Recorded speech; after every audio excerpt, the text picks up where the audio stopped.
Welcome back to the ACB Wrestling Talk channel, your main source for wrestling news and wrestling discussions. I'm, of course, your host, Alexis Carrillo, and let's get into some wrestling talk.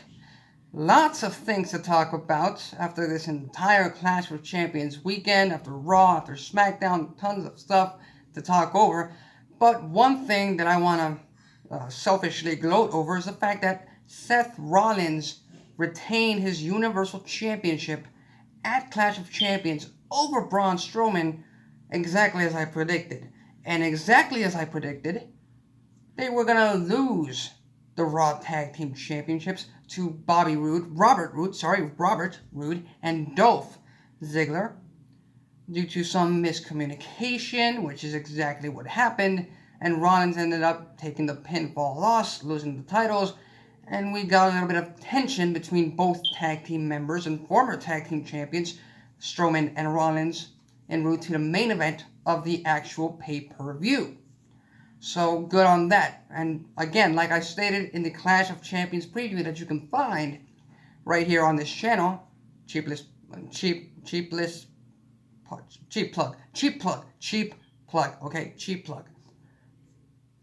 which you can find on this YouTube channel. I just don't think Braun Strowman is ready to be the guy. I just don't think Braun Strowman is ready to be the top guy of the company. So, you go with Seth Rollins. And now, this is kind of a different pay-per-view recap of sorts, a different pay-per-view fallout. Because normally I do these on Mondays, and I wasn't able to do that last night. But hey, we were able to watch Clash of Champions. We were able to watch Raw and Smackdown live.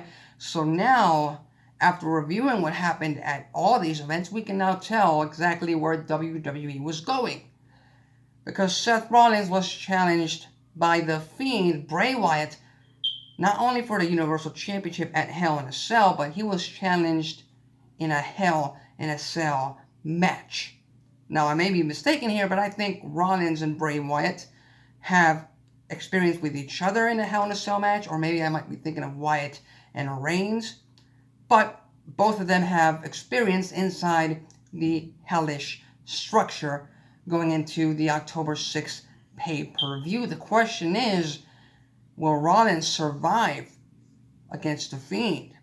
Because Rollins has taken down Bray Wyatt. He has taken down Sister Abigail. He has faced them. Bray Wyatt is a common foe to Seth Rollins. The Fiend is not. So that's going to be really interesting. And again, I love the fact that WWE is moving away from these timer feuds that they had Rollins go through after his initial WrestleMania title win. I just love it. It just makes Raw and the Universal Championship picture that much more unpredictable. And speaking of timer feuds, the main guy who was a part of a timer feud with Seth Rollins ended up winning the King of the Ring tournament. And like I've said in the past, it's no secret to anyone. WWE brass, everyone who is making decisions in WWE is high on Baron Corbin. He's a former Andre the Giant Battle Royal winner. He's a former United States champion. He's a former Mr. Money in the Bank, although he unsuccessfully cashed in his Money in the Bank briefcase. And now, well, you also have to add to the fact that he retired Kurt Angle, or he beat Kurt Angle in his retirement match. That's a better way of putting it. But now you have to add that he is now King Corbin. He is now King of the Ring winner. So WWE went with the traditional heel route. The traditional heel who's going to call himself king and who's going to gloat about his win. If WWE thinks that's going to make the Baron Corbin character a lot more watchable on TV, then I'm all for it. Because if they're this high on this character and they're just shoving him on our TV screens as much as they are, I am just looking at this point at any form of wanting to enjoy any kind of segment he is in, any kind of match he's in. And just want to say, Chad Gable put on one hell, not only one hell of a final match, but one hell of a tournament. And Chad Gable better stay on the SmackDown brand come this upcoming draft that we talked about a few weeks ago right here on the channel. Again, another cheap plug, just throwing those out there. So hopefully Chad Gable is in a much better position, just like Mustafa Ali, just like Buddy Murphy on a SmackDown brand. They get to stay on the blue brand because that seems to be the best brand to build up, more unknown talent, more wrestling-based talent. So I hope they stay there for the upcoming draft. And now we have to move over to the SmackDown brand. And I gotta say, I was a little bit disappointed when Kofi Kingston retained his WWE Championship against Randy Orton at Clash of Champions. I was a little bit disappointed because I'm the guy who predicted that Randy Orton was going to defeat Kofi Kingston, become WWE Champion, and at Hell in a Cell inside that hellish structure, Kofi Kingston was going to regain his title and be stronger than ever. That's not the route they decided to go. And now it's clear why they did not want to go that route. Because tonight, Brock Lesnar made a surprise SmackDown Live appearance where he challenged Kofi Kingston to a WWE Championship match. Not for Hell in a Cell, no. But for the October 4th, 20th anniversary Fox premiere episode debut of SmackDown Live. So after 15 years, we're finally going to see the Beast, Brock Lesnar, compete in a WWE ring for broadcast television, for cable television. We'll just have to wait and see because they've done the bait and switch before. I just find it hard to believe that they're going to do this for such a big episode. Sorry. That's a bit better.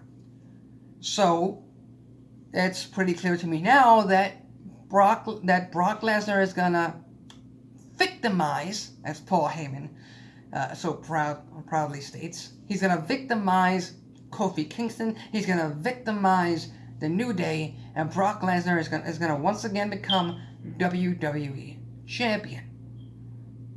Just like they had John Cena fall to Brock Lesnar, just like they had AJ Styles fall to Brock Lesnar, just like they had Daniel Bryan fall to Brock Lesnar. That is the most likely option for WWE to go in, which is a bit heartbreaking because if Brock Lesnar wins the WWE Championship, he's most likely going to hold on to that title until WrestleMania. And we've had too many Road to WrestleManias with Lesnar as champion and Lesnar absent as champion. So I'm just hoping that for us as fans, we do not get that. And hopefully, best case scenario, absolute best case scenario, at this Fox SmackDown Live premiere, Kofi Kingston beats the Beast Incarnate Brock Lesnar, and WWE is able to make a star. WWE is able to establish the star that is Kofi Kingston instead of feeding him to the Beast.